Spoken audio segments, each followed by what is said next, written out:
जालन्यात भर रस्त्यात रक्तरंजित थरार, 24 वर्षीय युवकाची धारदार शस्त्राने हत्या, एक संशयित पोलिसांच्या ताब्यात, हत्येचं कारण अजूनही गूढ. जालना शहर, गजबजलेला रेल्वे स्टेशन रोड आणि काही क्षणात रक्ताने माखलेला रस्ता. 24 वर्षीय तरुणावर भर रस्त्यात धारदार शस्त्राने सपासप वार केले जातात. तरुण जागीच कोसळतो आणि हा संपूर्ण थरार मोबाईलच्या कॅमेऱ्यात कैद होतो. व्हिडिओ सोशल मीडियावर व्हायरल होता शहरात भीती आणि संतापाचं वातावरण निर्माण झालं आहे. नेमका हा हल्ला कोणी केला, हत्या का करण्यात आली आणि पोलिसांच्या तपासात आतापर्यंत काय समोर आलं आहे, सर्व जाणून घेणार आहोत या व्हिडिओमधून. व्हिडिओ शेवटपर्यंत नक्की पहा आणि टाइम्स नाऊ मराठीच्या यूट्यूब, इंस्टाग्राम आणि फेसबुक पेजला फॉलो करायला विसरू नका.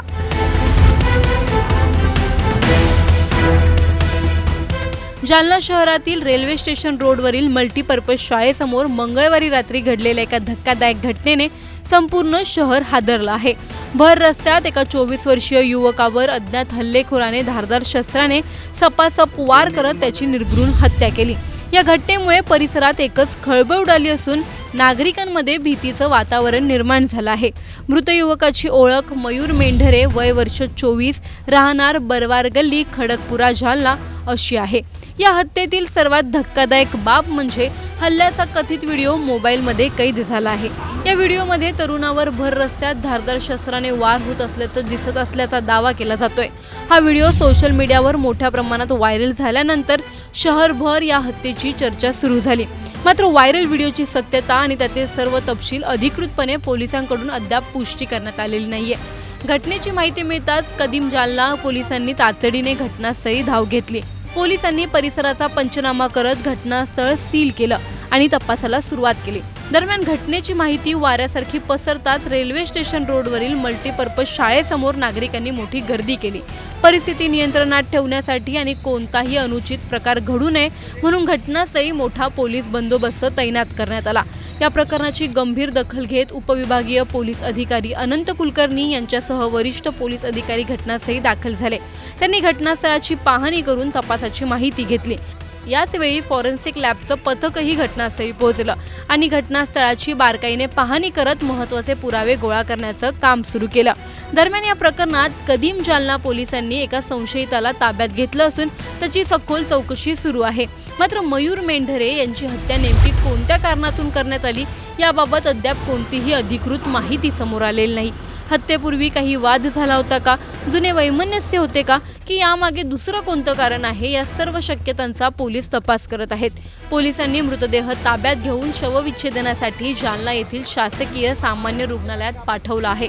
शवविच्छेदन अहवाल आणि फॉरेन्सिक तपासानंतर हत्येच्या कारणाबाबत अधिक माहिती समोर येण्याची शक्यता आहे. सध्या पोलिसांकडून विविध अँगलने तपास सुरू असून संबंधित संशयितांची चौकशी आणि तांत्रिक पुराव्यांच्या आधारे या प्रकरणाचा उलगडा करण्याचा प्रयत्न सुरू आहे. सध्या या प्रकरणात एक संशयित पोलिसांच्या ताब्यात असला तरी अनेक प्रश्न अजूनही अनुत्तरित आहेत. भर रस्त्यात एका तरुणाची इतक्या निर्घृणपणे हत्या का करण्यात आली? हल्ल्यामागे वैयक्तिक वाद होता की गुन्हेगारी टोळीचा संबंध? आणि सोशल मीडियावर व्हायरल होत असलेल्या व्हिडिओ मागचं संपूर्ण सत्य काय? या सर्व प्रश्नांची उत्तरं आता पोलिसांच्या तपासातूनच समोर येणार आहेत. मात्र या घटनेने जालना शहरातील कायदा सुव्यवस्थेबाबत पुन्हा एकदा गंभीर प्रश्न उपस्थित केले असून नागरिकांमध्ये सुरक्षिततेची भावना कितपत उरली आहे हा प्रश्नही तितकाच महत्त्वाचा ठरत आहे. तुम्हाला या प्रकरणाबद्दल काय वाटतं आम्हाला कमेंटमध्ये नक्की कळवा. व्हिडिओ लाईक व शेअर करायला विसरू नका. तसंच अशा नवनवीन अपडेट्ससाठी आणि माहितीपूर्ण व्हिडिओजसाठी टाइम्स नाऊ मराठीला नक्की फॉलो करा. हा महानगरपालिकेच्या समोर 9:15 ते 10च्या दरम्यान एक खुनाची घटना घडलेली आहे अशी माहिती आमचे API जाधव मॅडम आणि PI शेवाळे साहेब यांना मिळाली होती. त्यावरनं ते स्वतः ताबडतोब घटनास्थळी आलेले, आम्हाला माहिती दिली. आम्ही घटनास्थळावर आलेलो आहोत. एका साधारणपणे 24 वर्षीय युवकाचा एक मृत्यू झालेला आहे मर्डर मध्ये आणि आरोपीचे अजून नाव निष्पन्न नाहीये आणि मयताचं पण नाव अद्यापर्यंत निष्पन्न नाहीये. नेमकं काय आहे प्रकरण आम्ही बघत आहोत आणि अत्यंत प्राथमिक स्तरावर आहे सगळ्या गोष्टी. मयताचं नाव आणि त्याचे खून करणारा आरोपी यांची नाव आम्ही निष्पन्न करत आहोत आणि गुन्हा दाखल करण्यात हो, चाकू सारख्या वेपननी केलेला असावा असं वाटतं आहे. आणि एकूणच आता पूर्ण सगळं बॉडी पूर्ण पाहिल्यानंतर अवलोकन केल्यानंतर लक्षात येईल ते काय आहे. माझ्या मुलीला वाचवा, आईचा आक्रोश, जावयाची भरधाव कार. रस्त्यावर हृदय पिळवटून टाकणारा प्रसंग. रस्ता अडवून थांबवली कार, नाहीतर घडलं असं मोठं अनर्थ. श्रीरामपूर शहरात घडलेली ही घटना एखाद्या चित्रपटातील दृश्य वाटेल, पण ही वास्तवातील घटना आहे. एका प्रेमविवाहानंतर सुरू झालेला कौटुंबिक वाद काही क्षणात जीव घेण्यात थरारात बदलला. न्यायालयाबाहेर मुलीच्या आईने आपल्या मुलीला थांबवण्याचा प्रयत्न केला आणि पुढच्या क्षणी ती भरधाव कारच्या बोनेटवर लटकलेली होती.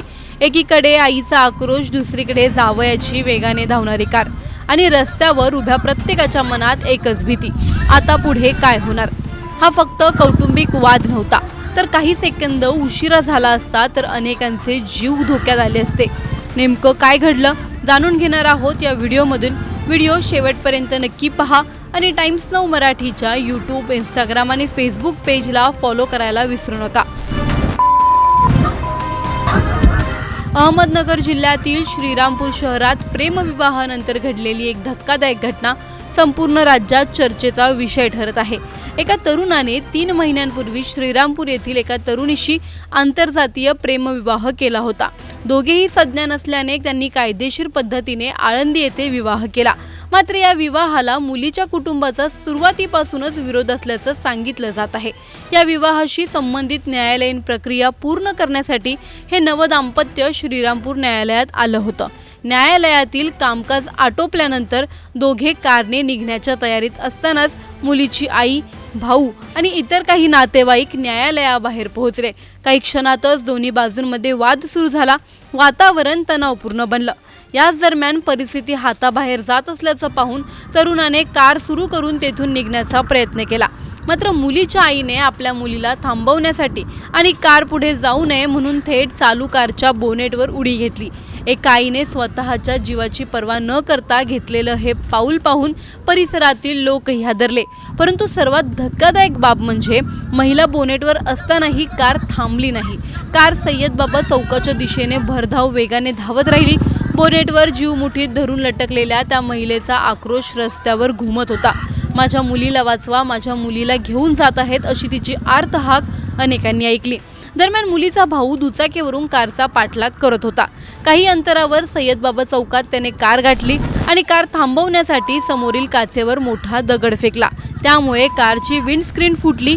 या गोंधळामुळे चौकात उपस्थित असलेल्या नागरिकांचंही लक्ष या घटनेकडे गेले. महिलेचा आक्रोश आणि एखाद्या महिलेचे अपहरण होत असल्याचा संशय आल्याने अनेक नागरिक तत्काळ मदतीसाठी धावले. काहींनी स्वतःची दुचाकी आणि 4 चाकी वाहने कारसमोर उभी केली. चारही बाजूंनी रस्ता बंद झाल्यानंतर अखेर ती कार थांबली. काही किलोमीटरपर्यंत सुरू असलेला हा थरार तेथे संपला.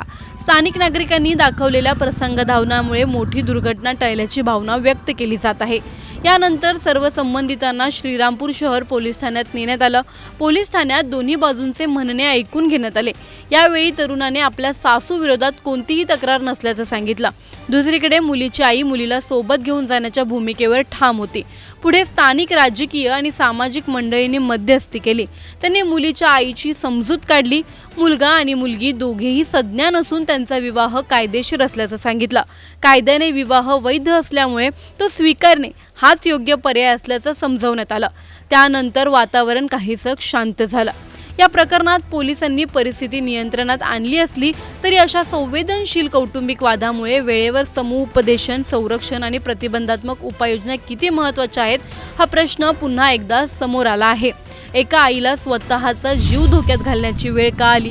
प्रेमविवाह करणाऱ्या सज्ञान मुलामुलींना आजही अशा संघर्षाला का सामोरं जावं लागतं? न्यायालयीन प्रक्रिया सुरू असताना अशा तणावपूर्ण परिस्थितीची पूर्वकल्पना घेऊन सुरक्षा व्यवस्था अधिक प्रभावी असायला हवी होती का? भरधाव कार काही सेकंद आणखी पुढे गेली असती तर त्याची जबाबदारी कोणाची ठरली असती? जर स्थानिक नागरिकांनी प्रसंगावधान दाखवलं नसतं तर आज या घटनेचा शेवट वेगळा झाला असता का? कौटुंबिक वाद सार्वजनिक रस्त्यावर जीव घेण्या प्रसंगात बदलू नयेत यासाठी पोलीस आणि प्रशासनाने कोणती यंत्रणा उभी करायला हवी? आंतरजातीय आणि प्रेमविवाह करणाऱ्या जोडप्यांना कायद्याने संरक्षण आहे, पण ते प्रत्यक्षात पुरेसं पोहोचतंय का? आणि सर्वात महत्त्वाचा प्रश्न, कायद्याने मान्यता मिळालेल्या नात्यांना समाज कधी मनापासून स्वीकारणार? तुम्हाला या प्रकरणी नेमकं काय वाटतं? आम्हाला कमेंटमध्ये नक्की कळवा. व्हिडिओ आवडल्यास लाईक व शेअर करायला विसरू नका. तसंच अशा नवनवीन अपडेट्ससाठी आणि माहितीपूर्ण व्हिडिओजसाठी टाइम्स नाऊ मराठीला नक्की फॉलो करा.